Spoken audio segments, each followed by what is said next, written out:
Sarah Martinez stepped out of her modest Honda Civic and took a deep breath as she looked up at the imposing concrete structure of the Metropolitan Police Department. The morning sun cast long shadows across the parking lot, and she could feel her heart racing beneath her carefully pressed white blouse. Today was her first day as a civilian consultant, a position she had fought hard to obtain after months of applications and interviews. At 32, Sarah carried herself with quiet confidence, though her petite frame and youthful appearance often led people to underestimate her.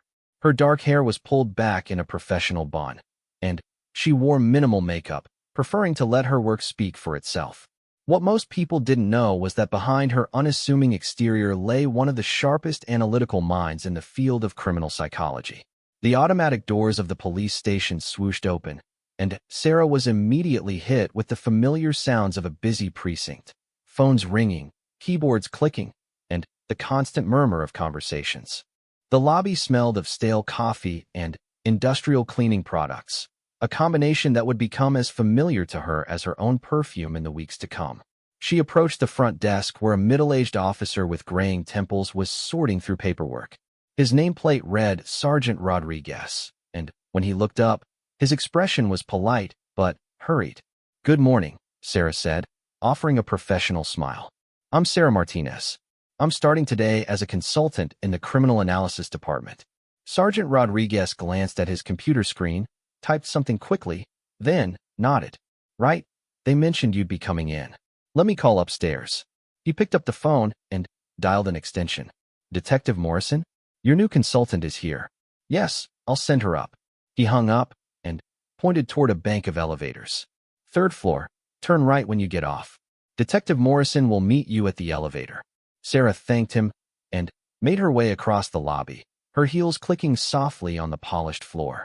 As she waited for the elevator, she noticed several officers coming and going, most barely glancing in her direction. She was used to this. In her previous consulting jobs, it often took time for law enforcement personnel to warm up to outsiders, especially civilians who hadn't come up through the ranks. The elevator arrived with a soft ding, and Sarah stepped inside, pressing the button for the third floor. As the doors began to close, a hand shot out to stop them, and a tall figure stepped into the elevator with her. The man was imposing, easily 6 feet 3 inches tall with broad shoulders that filled out his uniform perfectly. His badge identified him as Officer James Kellerman, and Sarah estimated he was in his early 40s. His sandy brown hair was cropped short in a military style, and his blue eyes had the hard edge that came from years of street experience. There was something about his posture and the way he carried himself that suggested he was used to being the one in charge. "Which floor?" he asked, his voice carrying a slight Brooklyn accent. "Third, please," Sarah replied politely. Officer Kellerman pressed the button, even though it was already lit, and the elevator began its ascent. Sarah could feel him studying her from the corner of his eye, and she sensed the evaluation that was taking place. She had encountered this type before, the veteran officer who had seen it all and wasn't particularly impressed by new faces, especially civilian consultants. "You're the new analyst they hired?" Kellerman asked, his tone neutral but with an underlying skepticism. "Yes, I am. Sarah Martinez." She turned slightly to face him, maintaining professional courtesy despite the clear doubt in his voice. Kellerman nodded slowly, a slight smirk playing at the corners of his mouth. "Right. Another college graduate who thinks she can solve crimes from behind a computer screen." His words weren't said with outright hostility, but the condescension was unmistakable. Sarah felt a familiar stirring of irritation, but kept her expression neutral. She had dealt with this attitude countless times before. "I have a PhD in criminal psychology from Columbia, along with 15 years of field experience working with various law enforcement agencies," she said calmly. "Uh-huh," Kellerman replied, clearly unimpressed. "And I've got 22 years on the street, lady. I've seen consultants come and go. Most of them last about 6 months before they realize that real police work isn't like what they teach in those fancy universities." The elevator dinged softly as it reached the third floor, and the doors slid open. Sarah stepped out first, Kellerman following behind her. She could feel his eyes on her as she looked around for Detective Morrison. "Dr. Martinez?" A woman's voice called out from down the hallway. Sarah turned to see a tall, athletic woman in her late 30s approaching with an extended hand. Her auburn hair was pulled back in a practical ponytail, and her handshake was firm and confident. I'm Detective Lisa Morrison. Welcome to the Criminal Analysis Department. Thank you, Detective. I'm looking forward to working with the team, Sarah replied, genuinely pleased to meet someone who seemed welcoming. Morrison glanced at Kellerman, who was still standing nearby, apparently in no hurry to leave. Morning, Jim. Don't you have patrol duties to attend to? Kellerman shrugged. Just welcoming our new expert, he said with that same smirk. I was just telling Dr. Martinez here about the difference between textbook theory and real police work. Morrison's expression tightened slightly. She had clearly dealt with Kellerman's attitude before. I'm sure Dr. Martinez will prove to be a valuable addition to our team, just like her credentials suggest. We'll see, Kellerman replied. He looked directly at Sarah, his blue eyes challenging. Good luck. Document, try not to get in the way of the real cops while you're playing detective. With that, he turned and walked away, his heavy footsteps echoing down the hallway. Sarah watched him go, noting the way other officers nodded respectfully as he passed. He was clearly well regarded among his peers, which would make her job more challenging if he continued to undermine her credibility. Morrison shook her head apologetically. I'm sorry about that. Jim's a good cop, but he can be difficult with new people, especially civilians. Don't take it personally. I won't, Sarah assured her, though she made a mental note to be prepared for future encounters with Officer Kellerman. I've worked with skeptical officers before. Usually, they come around once they see results. That's the spirit, Morrison said with approval. Come on, let me show you to your workspace and introduce you to the rest of the team. As they walked down the hallway, Morrison pointed out various departments and explained the layout of the building. The Criminal Analysis Department was located at the far end of the third floor, separated from the main detective bullpen by a glass wall that allowed for visibility while maintaining some acoustic separation. We handle everything from pattern analysis to behavioral profiling, Morrison explained as they entered the department.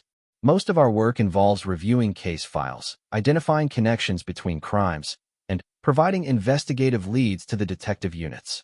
The department was smaller than Sarah had expected, with only 6 workstations arranged in an open floor plan.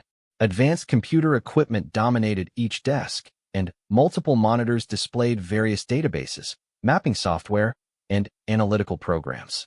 The walls were covered with white boards showing crime timelines, suspect photos, and relationship charts connected by different colored strings.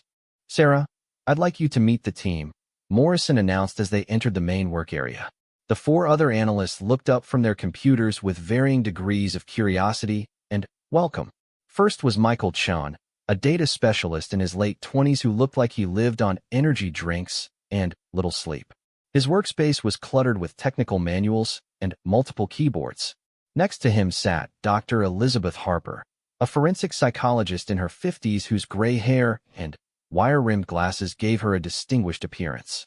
Across from them were twins Jake and Josh Bradley, both former military intelligence officers who had transitioned to civilian law enforcement analysis.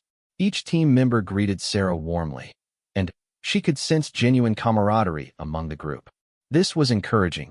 She would need their support to be effective in her new role, especially given the hostile reception from Officer Kellerman.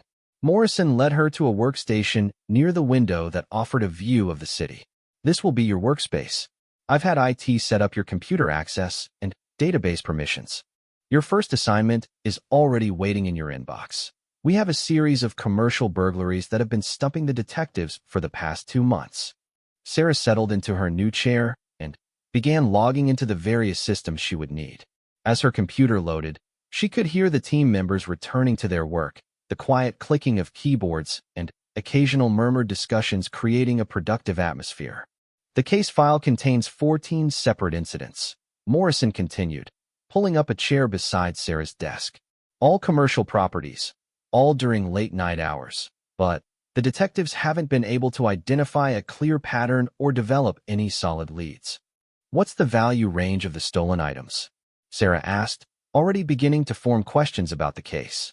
That's part of what's puzzling everyone. Some hits were for significant amounts, electronic stores, jewelry shops. But others were small convenience stores where the take was minimal. It doesn't fit the usual pattern of someone building up to bigger scores. Sarah nodded, her mind already working through possibilities. Has anyone looked at the geographical distribution? Sometimes the location pattern can tell us more than the target selection. That's exactly the kind of analysis we're hoping you can provide, Morrison said with satisfaction. The detective assigned to the case is Tom Bradley, no relation to Jake and Josh. He's a good investigator, but admits that pattern analysis isn't his strength. As Sarah began reviewing the case files, she became absorbed in the details. The burglaries had occurred over an 8-week period, scattered across different precincts, but all within the metropolitan area. Initial police reports described forced entry through rear doors or windows, with the perpetrator or perpetrators showing knowledge of alarm systems and security camera blind spots. What struck her immediately was the seemingly random nature of the target selection. A high-end electronics store was hit for nearly $50,000 worth of merchandise, while 3 days later, a small family-owned convenience store lost only about $200 in cash and cigarettes. The inconsistency suggested either multiple perpetrators or someone with a more complex motivation than simple financial gain. She was deep in her analysis when she heard familiar heavy footsteps in the hallway outside the department. Through the glass wall, she could see Officer Kellerman talking with another officer, occasionally glancing in her direction. His expression suggested he was sharing his opinions about the new civilian consultant, and Sarah doubted those opinions were flattering. "Don't let him get to you," Dr. Harper said quietly from the next workstation. "Jim Kellerman is actually a good cop, but he's old school. He thinks civilian consultants are a waste of resources that could be better spent on more officers." "Has he had bad experiences with consultants before?"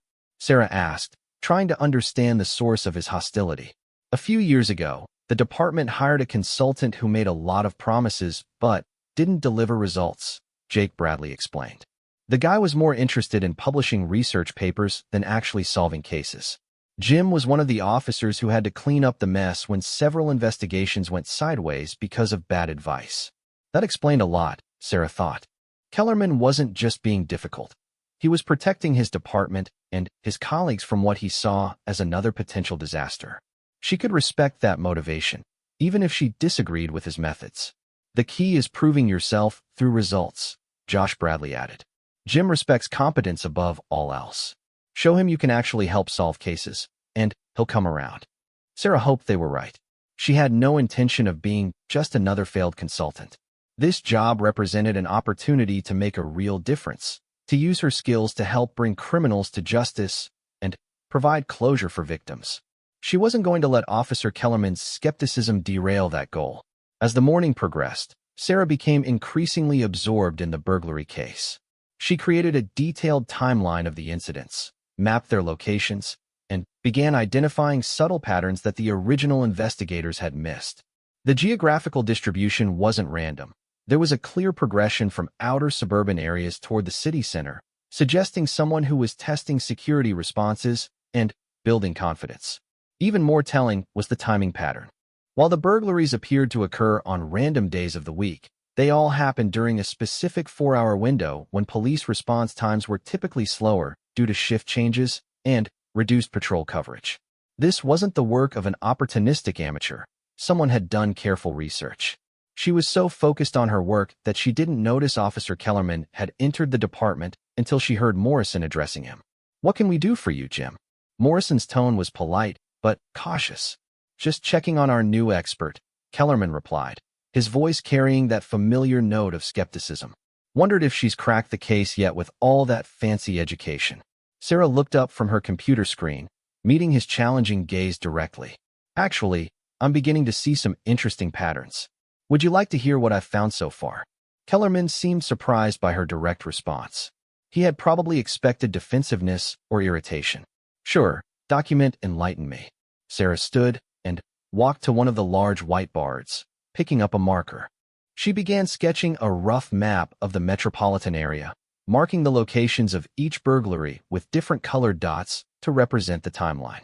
The geographical progression shows a spiral pattern moving inward from suburban areas toward the city center, she explained, drawing connecting lines between the incidents. This suggests someone who was testing response times and security measures before moving to more challenging targets. Kellerman crossed his arms and studied the map with professional interest despite his skeptical attitude. Could be coincidence. Perhaps. But look at this timing pattern, Sarah continued, moving to another section of the whiteboard. She created a chart showing the days and times of each incident. Every burglary occurred during the same 4-hour window, between 2 a.m. and 6 a.m., during shift change periods when patrol coverage is typically reduced. This got Kellerman's attention. As a veteran street officer, he knew about the vulnerabilities in patrol scheduling, and he could see that someone had done their homework. Furthermore, Sarah continued, the target selection isn't as random as it initially appears. When you map the stolen merchandise against the locations, you can see that the perpetrator is stealing items that are easy to transport and fence, but also taking time to disable security systems in ways that suggest technical knowledge. She pointed to specific details in the case files. In 6 of the 14 incidents, the alarm systems weren't just bypassed. They were reprogrammed to create false normal readings. That requires specialized knowledge that goes beyond simple breaking and entering. Kellerman studied the information more carefully now, his skeptical expression beginning to give way to professional curiosity. So what's your theory, Doc? I think we're looking for someone with both technical expertise and inside knowledge of police response patterns. Possibly a former security system installer or someone with law enforcement training. The spiral pattern suggests they're building toward a specific target, something in the downtown area that requires all this preparation. Morrison had been listening from her desk, and she now joined them at the whiteboard. That's more insight than we've gotten from 2 months of traditional investigation. Have you identified any potential targets that fit this pattern? Sarah nodded. Based on the progression and the level of preparation involved, I would focus on high-value targets in the financial district or upscale shopping areas downtown. Places that would require exactly this kind of systematic approach to defeat their security measures. For the first time since she had met him, Officer Kellerman looked genuinely impressed. His arms remained crossed, but his hostile expression had shifted to one of grudging respect. Interesting theory, he admitted. But theories don't solve cases. What do you suggest for actual investigative steps? Sarah appreciated that he was engaging with her professionally now, even if he remained skeptical. I recommend increased patrol presence in the downtown financial district during the 2 a.m. to 6 a.m. window, with particular attention to buildings that have recently upgraded their security systems. I also think we should look at employment records for security installation companies, someone with access to system specifications and client locations. Morrison was already taking notes. I'll coordinate with Detective Bradley to implement those recommendations. This is exactly the kind of analysis we were hoping for. Kellerman studied the whiteboard for another moment, then looked directly at Sarah. His blue eyes still held skepticism, but there was a new element of professional consideration. We'll see if your theory holds up in practice, Doc, he said finally. But I'll admit, you've put together a more coherent picture than anyone else has managed so far. It wasn't exactly a warm endorsement, but Sarah recognized it as progress. She had earned a small measure of respect through competent analysis, just as the Bradley twins had suggested. As Kellerman left the department, Sarah felt a sense of cautious optimism. She had made it through her first significant professional interaction and demonstrated her value to the team. But she also knew that this was just the beginning. Officer Kellerman would be watching her work carefully, ready to pounce on any mistakes or failures. What she didn't know was that her analysis of the burglary case would soon intersect with a much larger investigation, one that would challenge everything she thought she knew about police work, and put her directly in the path of a dangerous criminal who had been operating under everyone's radar for months. As she returned to her desk to continue her analysis, Sarah felt the familiar excitement that came with solving puzzles and uncovering hidden patterns. This was why she had gotten into criminal psychology in the first place. The satisfaction of bringing order to chaos and helping ensure that justice prevailed. Little did she know that within weeks, Officer Kellerman would be forced to completely reevaluate his opinion of her, and that her classified file contained information that would shock even a veteran police officer with 22 years of street experience. 3 weeks had passed since Sarah's first day at the Metropolitan Police Department, and Her analysis of the commercial burglary case had proven remarkably accurate. Detective Bradley, following her recommendations, had increased patrol presence in the financial district during the vulnerable hours she had identified.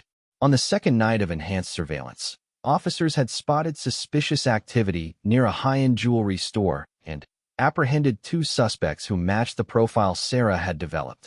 The arrest had created a buzz throughout the department. Not only had the suspects confessed to 12 of the 14 burglaries, but they had also revealed plans to hit the very type of downtown target Sarah had predicted. Both men had previous employment with security installation companies, exactly as she had theorized. Despite this success, Officer Kellerman remained cautiously skeptical of Sarah's methods. He acknowledged her results, but continued to view her as an outsider who had gotten lucky. Their interactions had become more professional, but still carried an undercurrent of doubt about civilian consultants in general. On this particular Thursday morning, Sarah arrived at the office earlier than usual. She had been reviewing cold case files during her off hours, looking for patterns that might have been missed by previous investigations. The department had given her access to unsolved cases dating back 5 years, and she had been systematically working through them using her analytical techniques. As she settled at her desk with a cup of coffee, she noticed an unusual amount of activity in the main detective bullpen. Several senior officers were gathered around Detective Morrison's desk, their voices low, but their body language suggesting urgency. Through the glass wall of the analysis department, Sarah could see Morrison pointing at documents and making phone calls. Dr. Harper arrived a few minutes later, immediately noticing the commotion. "Something big must be happening," she observed. "I haven't seen that level of activity since the mayor's corruption scandal broke last year." Michael Chin looked up from his computer screen where he had been running data queries. "I heard Detective Rodriguez mention something about a federal task force being formed. Could be related to those drug trafficking arrests they made last month." Sarah continued working on her cold case review, but she couldn't help being curious about the increased activity. The Metropolitan Police Department typically handled local crimes, so federal involvement suggested something significant was developing. Around 10 o'clock, Morrison entered the analysis department looking harried but focused. "Sarah, I need you to drop what you're working on temporarily. We've got a situation that requires immediate analysis." "Of course," Sarah replied, saving her work and turning her full attention to Morrison. "What's the case?" Morrison glanced around the department, then lowered her voice. "We've had a break in a case that's been frustrating federal investigators for over 2 years. The FBI has been tracking a sophisticated money laundering operation that's been moving millions of dollars through various businesses in our jurisdiction." She handed Sarah a thick folder marked with federal classification stamps. "This morning, they arrested a mid-level operator who's offering to cooperate in exchange for a reduced sentence. He's provided information about the operation structure, but it's complex and involves dozens of businesses and individuals." Sarah opened the folder and immediately saw the scope of the investigation. Financial records, surveillance photos, business documents, and organizational charts filled hundreds of pages.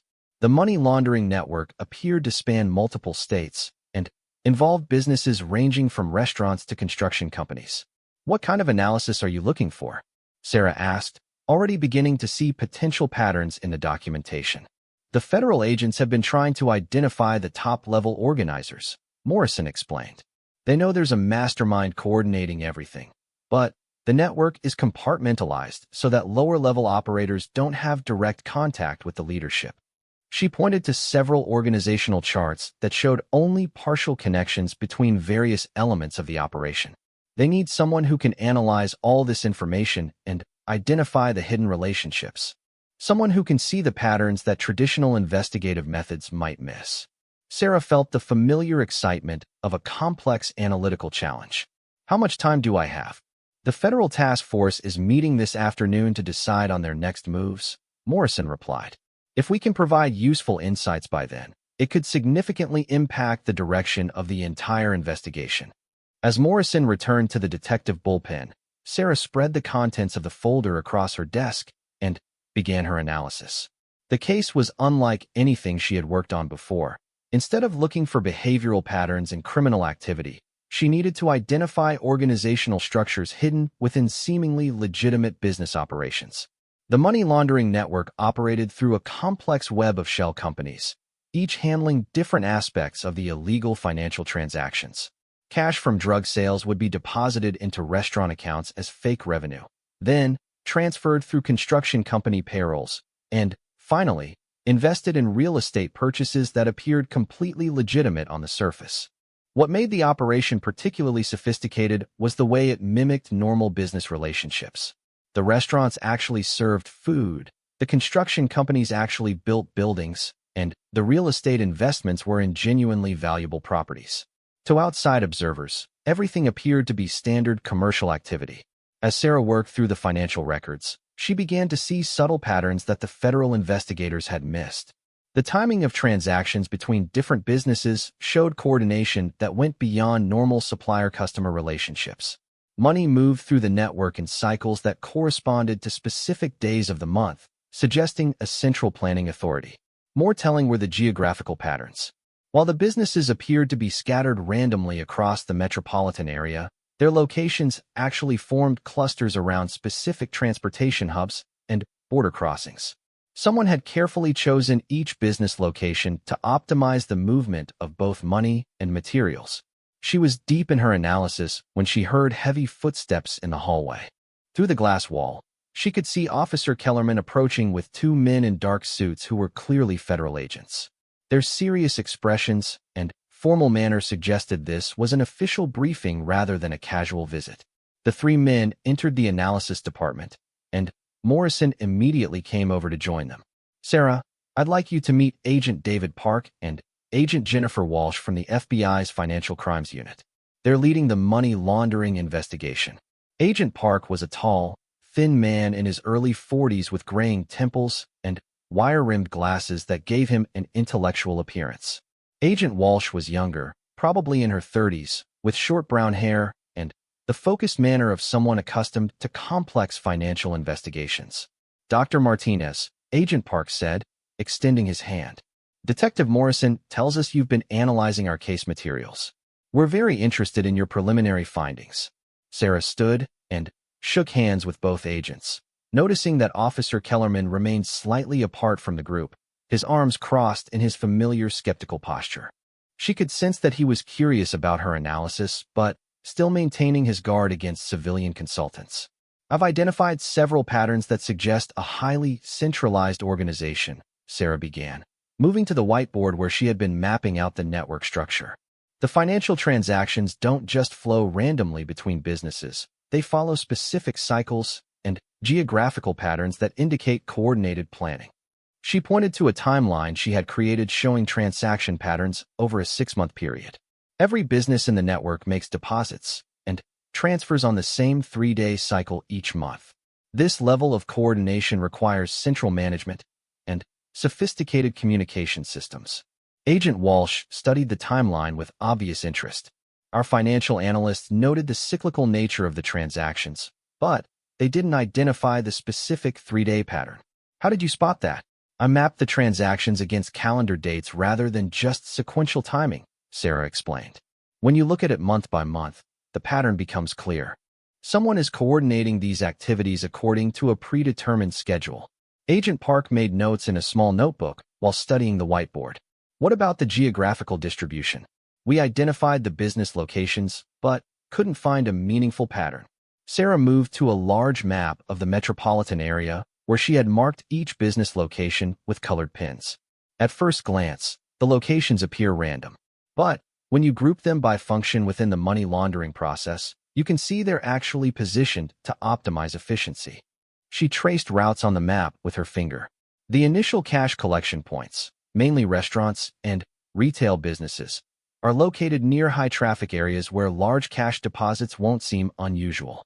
The intermediate processing businesses, construction companies, and service providers are positioned near major transportation corridors where materials and workers move regularly. "And the final disposition points?" Agent Walsh asked, clearly following Sarah's analysis. "Real estate investments and high-end purchases," Sarah replied, pointing to markers in upscale commercial areas. They're clustered around financial districts where large property transactions are common and draw less scrutiny from regulatory agencies. Officer Kellerman had been listening silently, but now he stepped closer to examine the map. His street experience allowed him to see the practical implications of Sarah's analysis in ways that even the federal agents might miss.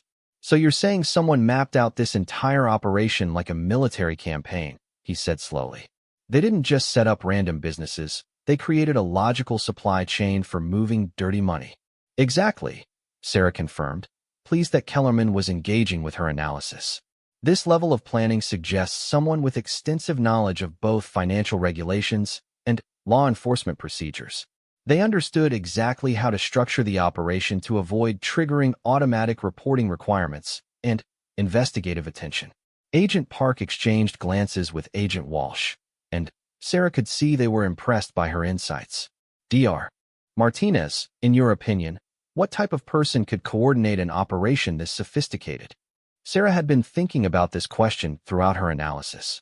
"Based on the level of financial knowledge and organizational skill required, I would look for someone with a background in legitimate financial services or corporate management. Probably someone who understands regulatory compliance from the inside." She pointed to specific details in the case files. "The way they've structured the shell companies and managed the paperwork suggests familiarity with corporate law and accounting practices. This isn't someone who learned about money laundering from criminal associates. This is someone who understands how the legitimate financial system works and is exploiting those knowledge gaps." "Any thoughts on how we might identify this person?" Agent Walsh asked. "Look for connections to the financial services industry," Sarah suggested. "Former bank executives, corporate accountants, regulatory compliance officers, or legal professionals who specialize in financial law. Someone who had legitimate access to information about how money laundering investigations work." Agent Park closed his notebook and looked directly at Sarah. "Dr. Martinez, your analysis has provided insights that our team missed after months of investigation. Would you be willing to continue working with us as this case develops?" Before Sarah could respond, Officer Kellerman stepped forward. "Agents, if I could make a suggestion? Dr. Martinez has proven herself capable, but she's new to this department. Maybe it would be better to have her work through our established channels rather than directly with federal agencies." Sarah was surprised by Kellerman's intervention. While his tone remained professional, she could sense he was trying to protect both her and the department from potential complications that could arise from federal involvement. Agent Walsh addressed his concern directly. "Officer Kellerman, we appreciate your department's cooperation, and we have no intention of bypassing normal protocols. We're simply asking Dr. Martinez to continue the analytical work she's already begun, coordinated through Detective Morrison." Morrison nodded her agreement. "That sounds like an appropriate arrangement. Sarah will continue as our civilian consultant, but with expanded access to federal case materials as needed." As the federal agents prepared to leave, Agent Park turned back to Sarah. "Dr. Martinez, we'll have additional materials for you to review by tomorrow morning. Your insights could be crucial to identifying the people at the top of this organization." After the agents left, Officer Kellerman remained in the analysis department, studying the map and timeline Sarah had created. His expression was thoughtful rather than skeptical, and Sarah could sense that her work on this case had significantly altered his opinion of her capabilities. "That was impressive analysis, Doc," he said finally. "I've worked financial crimes before, and I know how hard it is to see patterns in that kind of data." "Thank you, Officer Kellerman. I appreciate that, especially coming from someone with your experience." He looked at her directly, and for the first time, Sarah didn't see skepticism in his blue eyes. Instead, she saw professional respect and something that might have been curiosity. "You know, when you first arrived here, I thought you were just another academic who'd be gone in 6 months," he admitted. "But watching you work these cases, I'm starting to think maybe civilian consultants have more to offer than I gave them credit for." It was the closest thing to an apology Sarah was likely to get from Kellerman, and she appreciated the gesture. "I understand your skepticism.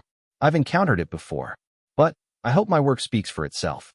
"It does," Kellerman agreed. "Just be careful with this federal case. Money laundering investigations can get complicated quickly, and there are usually more players involved than anyone realizes at the beginning." His warning proved to be more prophetic than either of them could have imagined. As Sarah continued her analysis over the following days, she would uncover connections that went far beyond a simple money laundering operation. The case would reveal corruption that reached into the highest levels of local government and would put both her professional reputation and personal safety at risk. But, perhaps more importantly, her work on this federal investigation would lead to a discovery about her own background that would shock Officer Kellerman and force him to completely reevaluate everything he thought he knew about the quiet analyst who had joined their team just 3 weeks earlier. The classified information in Sarah's personnel file contained details about her previous work that even Detective Morrison didn't know. Work that would prove crucial to solving the money laundering case, but would also reveal why Sarah Martinez was far more than just another civilian consultant with academic credentials. As she settled back to work with the expanded case materials, Sarah had no idea that within days, Officer Kellerman would be reading her classified file with growing amazement and understanding exactly why the federal agents had been so quick to seek her assistance. The woman he had initially dismissed as an inexperienced academic would turn out to have a background that rivaled any law enforcement professional in the building. But for now, Sarah focused on the complex web of financial transactions spread across her desk, unaware that her analysis was about to uncover a criminal conspiracy that would test every skill she had developed over 15 years of working in the shadows of law enforcement. The federal task force meeting had gone better than anyone expected. Sarah's analysis had provided breakthrough insights that allowed the FBI to identify 3 additional shell companies and freeze nearly $2 million in suspected money laundering proceeds. Agent Park had been so impressed with her work that he requested permanent assignment of Sarah to the task force as their primary analytical consultant. However, the success came with complications that Sarah hadn't anticipated. The money laundering network was larger and more sophisticated than anyone had initially realized, with connections that reached into city government, local banks, and several prominent law firms. What had started as a straightforward financial crimes investigation was evolving into something much more complex and potentially dangerous. On Friday morning, Sarah arrived at the office to find Detective Morrison waiting at her desk with a grim expression. The detective's usual confident demeanor was replaced by obvious concern, and she was holding a thick manila envelope marked with multiple security classifications. "Sarah, we need to talk," Morrison said quietly. There have been some developments in the federal case that changed things significantly. They moved to Morrison's private office, where the detective closed the door and activated a small device that Sarah recognized as a white noise generator, standard equipment for sensitive conversations that needed to remain confidential. "The money laundering investigation has uncovered evidence of corruption within our own department," Morrison began. "Internal affairs is now involved, and there are concerns about information security and potential leaks to the criminal organization." Sarah felt a chill of apprehension. Corruption investigations were always dangerous for everyone involved, regardless of their actual culpability. "How extensive is the suspected corruption?" "We don't know yet," Morrison admitted. "But there's evidence that someone with access to police databases has been providing information to the money laundering network. They've been staying ahead of investigations and adjusting their operations to avoid law enforcement attention." Morrison opened the manila envelope and extracted several documents. "The federal agents want to expand your role in the investigation, but they need a complete background check and security clearance review before providing access to the most sensitive materials." She handed Sarah a form that looked like a standard federal employment application, but with additional sections requesting detailed personal and professional history. "They need information going back 15 years, including all previous employment, references, and any prior work with federal agencies." Sarah stared at the form, feeling a familiar sense of unease. Her previous work had involved classified projects that she couldn't discuss openly, even with security-cleared investigators. The federal background check process would inevitably uncover information that she had hoped to keep private in her new civilian consulting role. "Is there a problem?" Morrison asked, noticing Sarah's hesitation. "No problem," Sarah replied, though her mind was racing through the implications. "It's just that some of my previous work was classified." I'll need to contact my former supervisors to determine what information can be disclosed. Morrison nodded understandingly. Take whatever time you need. The agents emphasized that they want this done properly, following all security protocols. As Sarah returned to her desk with the paperwork, she couldn't help but notice Officer Kellerman in the hallway talking with two men she didn't recognize. Both were wearing expensive suits and had the confident bearing of people accustomed to wielding authority.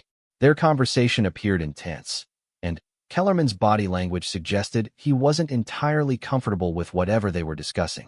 When Kellerman noticed her watching, he quickly concluded his conversation, and the two men left through a side exit. He approached Sarah with his usual confident stride, but she detected a tension in his manner that hadn't been there during their previous interactions. "Morning, Doc," he said, his tone neutral but his eyes alert. "I heard the federal agents want to expand your role in their investigation." "That's correct," Sarah replied carefully. "They're conducting a background review as part of the security clearance process." Kellerman studied her face with the practiced eye of someone accustomed to reading people under pressure. "Any concerns about that review?" The question seemed innocent enough, but Sarah sensed there was more behind it. Kellerman was too experienced an officer to ask casual questions during a corruption investigation. "Should there be concerns?" "Just wondering if there's anything in your background that might complicate things," Kellerman said. "Federal investigations have a way of digging up information that people prefer to keep private." Before Sarah could respond, her desk phone rang. The caller ID showed a number she recognized but hadn't seen in over 3 years, her former supervisor at the Department of Homeland Security. The call was unexpected and potentially problematic, given the timing of the federal background investigation. "Excuse me, Officer Kellerman. I need to take this call," she said, picking up the phone. "Sarah Martinez," she answered professionally. "Dr. Martinez, this is Director James Patterson from DHS. I trust you remember me." The voice was crisp and authoritative, with the slight tension that suggested this wasn't a social call.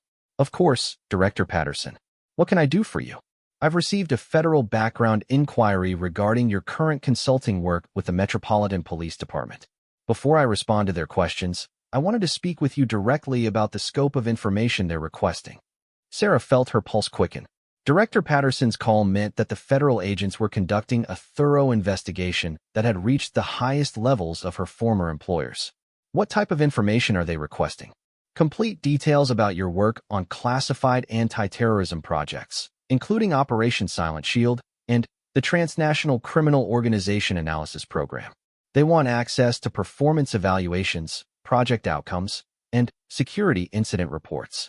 The mention of Operation Silent Shield sent a jolt of anxiety through Sarah.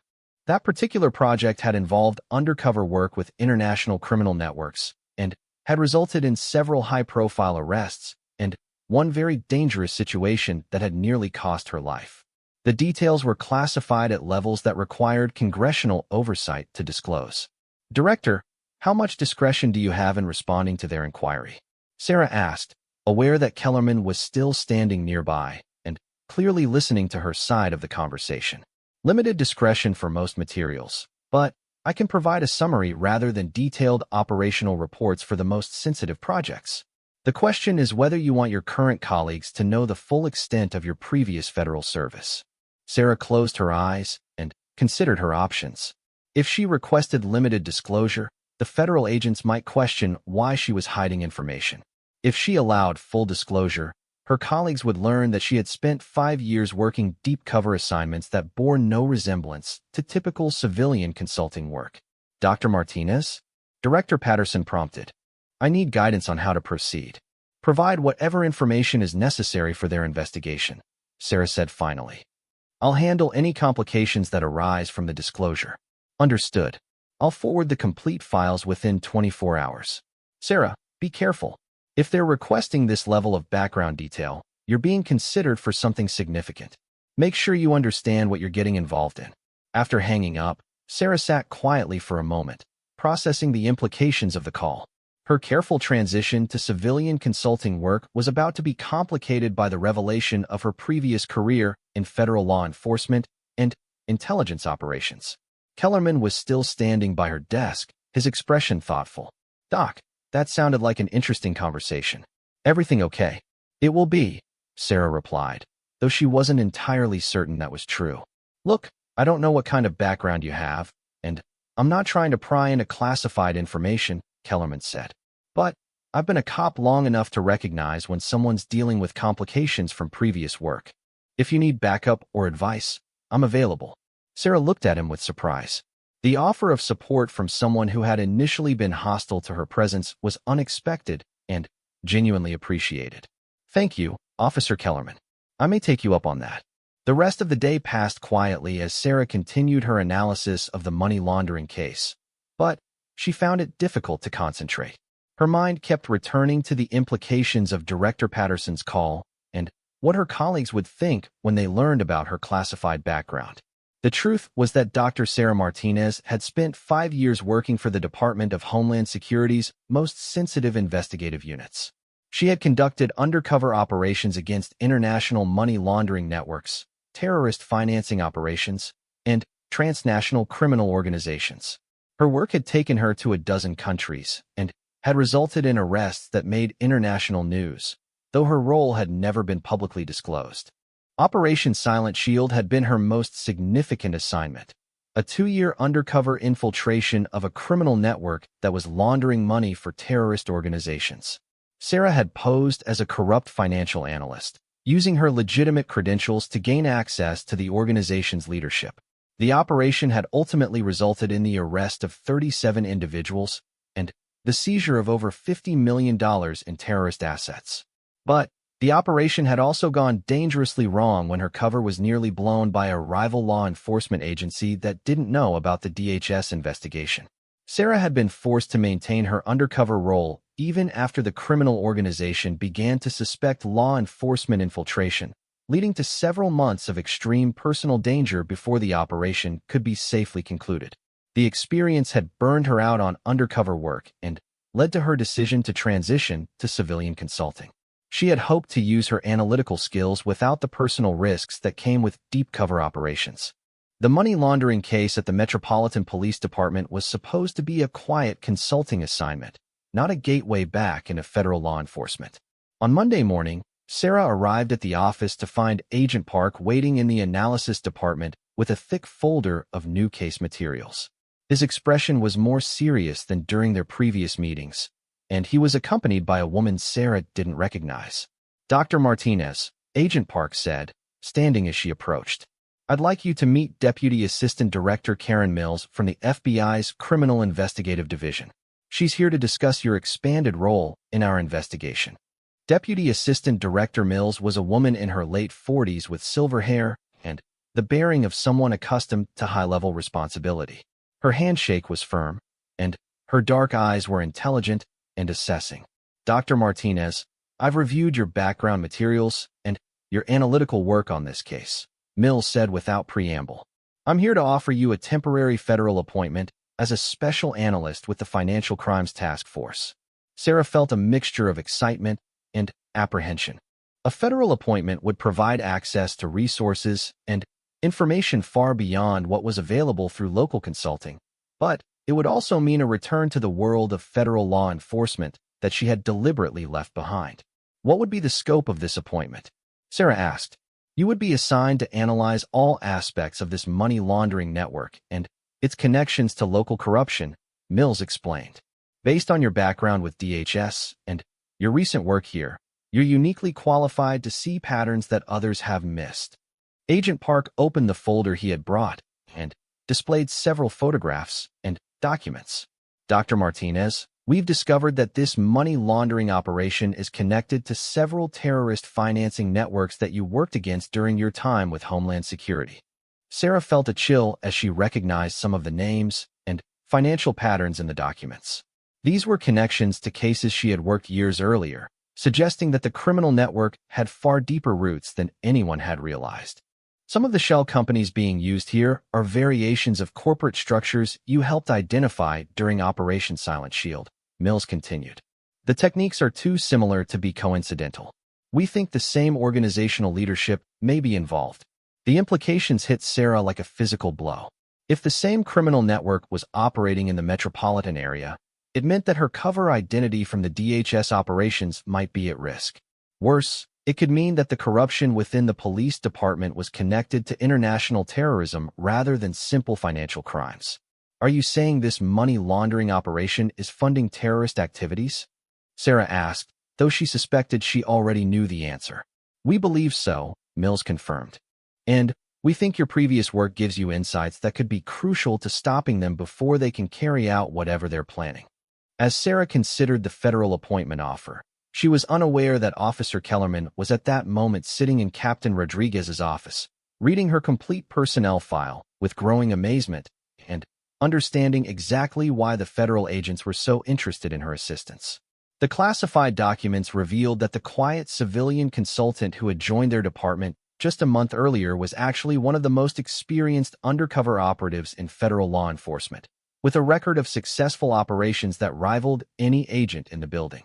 Kellerman's initial skepticism about civilian consultants was being replaced by a profound respect for Sarah's qualifications and a growing concern about what her involvement in this case might mean for everyone's safety.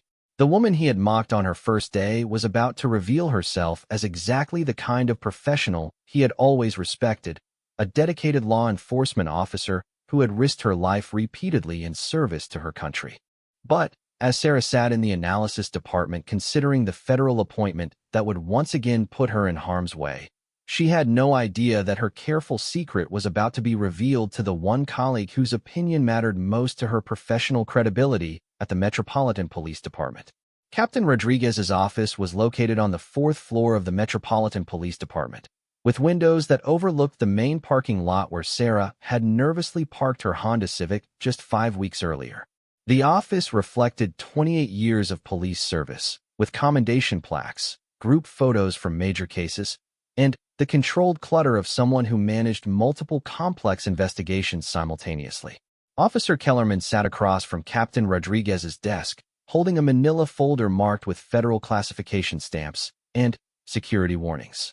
The captain had called him in for what he described as a sensitive briefing regarding operational security, but Kellerman hadn't expected to be handed Sarah Martinez's complete federal personnel file. "Jim, I need you to read this carefully and completely," Captain Rodriguez had said, his tone unusually grave. "After you finish, we need to discuss how this information affects our current federal cooperation and your interactions with Dr. Martinez." Kellerman opened the folder with the casual attention he normally gave to personnel reviews, but his expression changed within the first few paragraphs. The document he was reading bore no resemblance to a typical civilian consultant's background check. Instead, it read like the service record of one of the federal government's most accomplished undercover operatives. Dr. Sarah Elena Martinez, the file revealed, had joined the Department of Homeland Security immediately after completing her PhD in criminal psychology from Columbia University. But, unlike the academic career path Kellerman had assumed, her DHS assignment had been to the Counterterrorism Financial Intelligence Unit, where she had quickly distinguished herself as both an analyst and a field operative. Her first major assignment had been Operation Desert Wind, an 18-month infiltration of a money laundering network operating along the Mexican border. Sarah had posed as a corrupt banking compliance officer, using her legitimate credentials and analytical skills to gain access to the organization's financial operations. The operation had resulted in the arrest of 43 individuals and the seizure of over $20 million in drug proceeds. Kellerman paused in his reading, trying to reconcile the image of the quiet analyst he had mocked with the description of someone who had spent a year and a half living undercover among dangerous criminals. The technical details of her work showed a level of expertise that exceeded most federal agents with decades of experience. Operation Silent Shield, the file continued, had been Sarah's most significant and dangerous assignment. The 2-year operation had targeted an international network that was laundering money for terrorist organizations operating in the Middle East and North Africa. Sarah's cover identity as Dr. Elena Santos, a financial consultant specializing in offshore banking, had taken 3 months to establish and had required her to relocate to Geneva, Switzerland. The operational details were heavily redacted, but Kellerman could see enough to understand the scope and complexity of what Sarah had accomplished. She had infiltrated the highest levels of the criminal organization, gaining direct access to terrorist financing operations that had eluded law enforcement for years. Her intelligence reports had led to coordinated raids in 7 countries and had disrupted planned terrorist attacks in 3 major European cities. But the operation had nearly cost Sarah her life when a competing intelligence agency's investigation had inadvertently compromised her cover. The file contained an incident report describing how Sarah had been forced to maintain her undercover identity even after the criminal organization began suspecting law enforcement infiltration. For 4 months, she had continued gathering intelligence while under constant surveillance and increasing personal threat. The operation had concluded with Sarah's extraction during a carefully coordinated law enforcement action that had resulted in the arrest of the entire leadership structure of the terrorist financing network. Her final intelligence report had identified over $200 million in terrorist assets that were subsequently frozen by international authorities. Kellerman looked up from the file to find Captain Rodriguez watching him carefully. "Jim, your expression tells me you're beginning to understand why the federal agents have been so interested in Dr. Martinez's analytical assistance." "Captain, this is incredible," Kellerman said, gesturing at the file. "This woman has more undercover experience than most federal agents achieve in entire careers. Why didn't anyone tell us about her background when she was hired?" "Because she specifically requested that her federal service record remain classified," Rodriguez explained.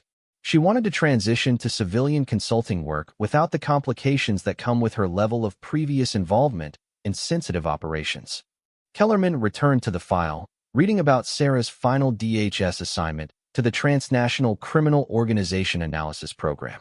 In this role, she had served as a senior analyst and operational consultant, using her undercover experience to help design infiltration strategies for other operatives. Her psychological profiles of criminal leadership structures had become standard training materials for federal law enforcement agencies. The file included performance evaluations that consistently rated Sarah as exceptional in all categories, with particular praise for her analytical abilities, operational judgment, and personal courage. One evaluation, signed by a deputy director whose name was redacted, described her as one of the most effective undercover operatives in federal service, with an unparalleled ability to analyze and infiltrate complex criminal organizations. But perhaps most telling were the psychological evaluation reports that tracked the personal toll of her undercover work. The documents showed that Sarah had requested reassignment to analytical roles after Operation Silent Shield, citing stress-related factors and a desire to contribute to law enforcement without the personal risks associated with deep cover operations. The final document in the file was Sarah's resignation letter from DHS, submitted 18 months earlier. In it, she expressed gratitude for her federal service, but explained her decision to pursue civilian consulting work that would allow her to use her analytical skills without the operational risks that had characterized her previous assignments. "She burned out," Kellerman said quietly, understanding the pattern he was seeing in the psychological evaluations. 5 years of that level of undercover work would exhaust anyone. "Exactly," Rodriguez confirmed. "She came here hoping for quiet consulting assignments that would let her contribute to law enforcement without the personal dangers she'd faced in federal service. But now this money laundering case has brought her back into contact with the same type of criminal networks she worked against for DHS." Kellerman closed the file and sat back in his chair, processing everything he had learned. The woman he had initially dismissed as an inexperienced academic was actually one of the most qualified law enforcement professionals he had ever encountered. Her quiet confidence hadn't been academic arrogance. It had been the self-assurance that came from years of successful operations against sophisticated criminal organizations. "Captain, does she know that we have access to her federal file?" Kellerman asked. "The federal agents provided it to us as part of the security briefing for this joint operation," Rodriguez replied. "She's aware that her background would be disclosed to senior department personnel, but she doesn't know specifically who has been briefed." Rodriguez opened another folder on his desk and extracted several photographs and documents. "Jim, there's another reason I wanted you to see her file. We've identified connections between this money laundering investigation and some of the terrorist networks she worked against during Operation Silent Shield." The photographs showed surveillance images of several individuals who appeared to be conducting surveillance of their own. According to the accompanying intelligence reports, these were associates of the criminal organization that Sarah had infiltrated years earlier. Their presence in the metropolitan area suggested that her previous undercover identity might have been compromised. Are you saying she could be in personal danger because of her previous work? Kellerman asked, though the answer was already becoming clear. That's exactly what I'm saying, Rodriguez confirmed. The federal agents are concerned that her involvement in this current investigation could expose her to retaliation from criminal associates who survived Operation Silent Shield. Kellerman studied the surveillance photographs, his mind automatically assessing the security implications. His initial skepticism about civilian consultants had been completely replaced by professional concern for a fellow law enforcement officer who had risked far more than he had ever realized. What's the department's position on her continued involvement with the federal task force? He asked. That's partly why I wanted to discuss this with you, Rodriguez replied.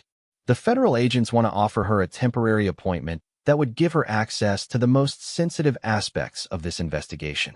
But, given the potential personal risks, I want to ensure she has adequate protection and support from our department. Rodriguez looked directly at Kellerman with the expression of a commander making an important assignment. Jim, I want you to serve as her departmental liaison and security contact. Your street experience and investigative background make you the best choice to help coordinate between her work and our operational needs. Kellerman felt a complex mixture of professional respect and personal regret. The woman he had mocked for lacking real police experience had actually risked her life repeatedly in service to law enforcement, achieving results that exceeded anything in his own career. Captain, I need to be honest with you, Kellerman said. I was not welcoming to Dr. Martinez when she first arrived. I questioned her qualifications and made it clear that I didn't think civilian consultants belonged in police work. I'm aware of your initial reaction, Rodriguez replied with a slight smile. Detective Morrison mentioned that you were skeptical about academic credentials. But I've also heard that your opinion changed as you saw her work on actual cases. It did change, but not because I knew about her federal background, Kellerman admitted. She earned my respect through competent analysis and professional behavior, despite my initial hostility. Rodriguez nodded approvingly. That speaks well of both of you. She demonstrated her capabilities without trading on her federal credentials, and you recognized competence when you saw it. As Kellerman prepared to leave Captain Rodriguez's office with a new understanding of Sarah Martinez's background and qualifications, he reflected on how completely his perspective had changed. The quiet civilian consultant who had joined their department 6 weeks earlier was actually one of the most experienced law enforcement professionals in the building. But, more than that, she had endured his initial skepticism and condescension with professional grace, proving herself through her work rather than demanding respect based on her impressive federal service record. That kind of personal integrity was exactly what Kellerman valued most in law enforcement officers. Later that afternoon, Kellerman found Sarah at her desk in the analysis department, working through financial records with the same focused concentration he had observed during her previous cases. Agent Park and Deputy Assistant Director Mills had left an hour earlier, and Sarah appeared to be preparing her analysis for the federal task force meeting scheduled for the following morning. Dr. Martinez, Kellerman said, approaching her workstation. Could I speak with you privately for a few minutes? Sarah looked up from her computer screen, noting something different in Kellerman's tone and demeanor. The skeptical edge that had characterized their previous interactions was completely absent, replaced by something that seemed like genuine respect. Of course, Officer Kellerman. Is this about the federal investigation? Partly, Kellerman replied, glancing around the analysis department. Could we step outside for a moment? I'd prefer to have this conversation away from the office. They walked to a small courtyard behind the police building where officers sometimes took breaks. The area was quiet and private, with benches arranged around a small garden that provided a peaceful contrast to the institutional atmosphere of the building. Dr. Martinez, Kellerman began, his tone more serious than Sarah had ever heard from him. I owe you an apology. When you first arrived here, I was dismissive and condescending. I questioned your qualifications and made assumptions about your experience based on incomplete information.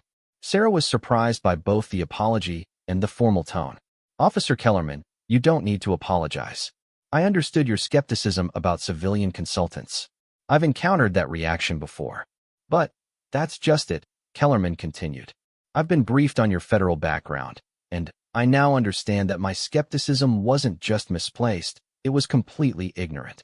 You have more operational law enforcement experience than most of the officers in this building, including myself. Sarah felt a mixture of relief and apprehension. She had known that her federal service record would eventually be disclosed, but she hadn't been certain how her colleagues would react to learning about her classified background. I joined this department hoping to contribute to law enforcement without the complications that come with federal service, Sarah said carefully. I wanted to prove myself based on current work rather than past credentials. And you did exactly that, Kellerman replied. You earned my respect through your analysis of actual cases, long before I knew anything about Operation Silent Shield or your other federal assignments. That speaks to both your professional competence and your personal integrity. The mention of Operation Silent Shield told Sarah that Kellerman had been given access to her complete file, including details about her most sensitive undercover work. How much of my background have you been told about? Enough to understand that you've risked your life repeatedly in service to this country, Kellerman replied. And enough to know that this current money laundering investigation could put you back in contact with some very dangerous people. Sarah nodded slowly, appreciating his direct acknowledgement of the security concerns. The federal agents have made it clear that there are potential risks.